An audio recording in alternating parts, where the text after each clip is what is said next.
the end of May, and it's not too bad, and the flies aren't too bad, so I thought I would do a Homestead quick tour to let you know what's growing so far. I'm gonna keep walking while I say this to keep the flies at bay, but let me show you what's up on the homestead so far. There are this year's piggies. It is Pinky, Malinky, and JJ. Over here, if you remember, maybe you don't, this is my new compost bays.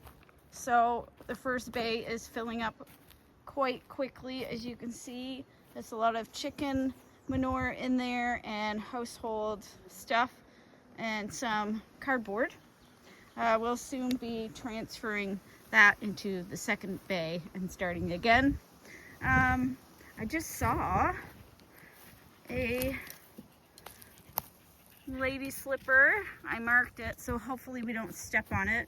Over here is where all of our fruits and vegetables are. Oh, there's a pink one right there. This is my strawberry hugel mound right there, and as you can see, it's doing really well. So we'll soon put a cover over that just to keep the birds out and get ourselves some strawberries. Last year it produced really well. These are our blueberry bushes, which are looking pretty good. Yes, the ticks are still fierce. A good thing this year is, oh, there's some leftover old strawberries in my attempt with the straw bale method. Didn't work, I'll warn you now, as you can see. But yeah, look at the blossoms on that blueberry bush. These are our boughten cultivars. We moved over here was the raspberry canes. They were in here, but they weren't doing well, so we moved them into here with a bunch of the composted manure, and we're going to put a fence around it, and it looks like we are going to do really well. Come on, Soph, here, come on, get out of there. You're going to be full of ticks. The ticks are really bad. Right there is my gooseberry bush. Over there is hascap and another hascap bush, and a currant way over there past that little flag. Here, Sophie, get out here. You're going to be full of wood ticks. I've got a big patch of heather there for the pollinators. We're going to move because the flies are fierce. Our water totes, this year we have one filled up so far. Hopefully we're going to get the other one filled. We're still working away at our dirt and moving it to where it needs to go. This garden is ready to plant up, and we've already put a few things in there. Over on the corner there are my Chinese artichokes. They look a little sad, but they're going to be okay. Our potatoes are already coming up. We got these bins from a good friend of ours who were tossing them. They didn't need them anymore. Let's go down to the pond. We're gonna try to film this and not fall down. The pond area is coming along quite nicely. We've planted a lot down here, and there's also a lot of wildlife coming. I put in some more white clover seeds. I want to seed this to try to keep the sediment, the water runs down from here. I want to try to keep the sediment from running into the pond so that the pond is healthy. I do have some mullein growing there, and I spread some mullein seeds this year. I planted these irises because I had to dig them up at down on our home by our house, and so I planted them up here, and they're doing well. So coming over here, I did spread white clover seed through here. It's a good alternative to putting down grass. These are some wildflowers in here that I planted. We have crabapple trees. Those two are crabapple trees. That's not a real deer. He's just there because it's funny. Crabapple trees, and there is a cherry tree here, but the deer keep chomping it down. Sometimes you don't have to worry necessarily about deer chomping on your stuff. Sometimes it makes it stronger in the end.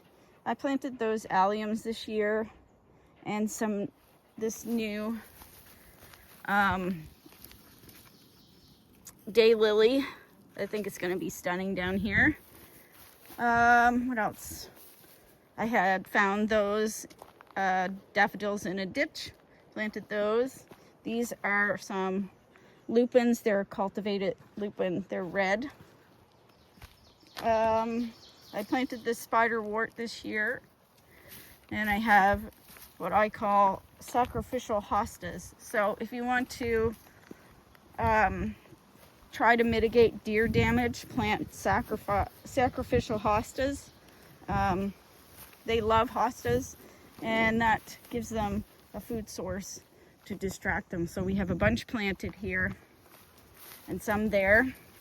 And this is the garden that we put in last year. I have a spiderwort, some trilliums that I planted last year are flowering. They're really beautiful. I've got red trilliums and a yellow trillium. This is my horseradish coming up. These are ginger varieties. One is a wild ginger, and that is a cultivar. I think that is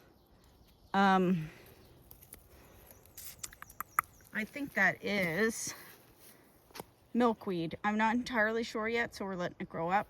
These grow really big leaves on them. I forget what they're called. But we planted those last year. And the path is coming along slowly. This year, our trillium that came up last year came up again this year, and it has a seed pod on it. So if you're looking at trilliums, that little seed pod there is very important. That's how they spread, and they're endangered species, so you want to protect them. So let's go up the path here. So coming off the path and coming up this way, I planted my blue bayou rhododendron, or blue baron rhododendron in there, right in there. And this cherry pie rhododendron I planted. Oh, it's open. I've been waiting for it to open. As you can see, it is stunning. Oh, cherry cheesecake, sorry. It's cherry cheesecake. And then coming over here, this is my wattle bed from last year. Some calendula is starting to come up, and we have garlic chives in there, and some chamomile is starting to come back. These are our apple trees, and this is my ginkgo tree, which is doing really well. This is the brand new wattle bed, and that will have tulsi in it and a few other herbs. We put this new path over the wall to make it easier for me and Chris. We did plant a few more varieties of thyme in here. I've been planting creeping thyme and other thyme varieties here to just hold the wall together, but they're also really great for pollinators and culinary uses. So that is about it. I will show you well, that's our big garden, and we're doing less carrots this year and some new things in there, but I'll talk about that later when we have it planned out a little bit better. The turkey enclosure is empty still. We're expecting turkeys at the end of June. Our meat chickens are in here, but they are in that little house The flies are so bad, and they go in there and stay safe from the flies. They come out to eat and drink, and that's all they like to do, is eat. They're pretty ferocious eaters. So far, that's pretty much it for our Homestead 2 walkthrough for the end of May 2025. Things are moving along. It's a bit slow this year.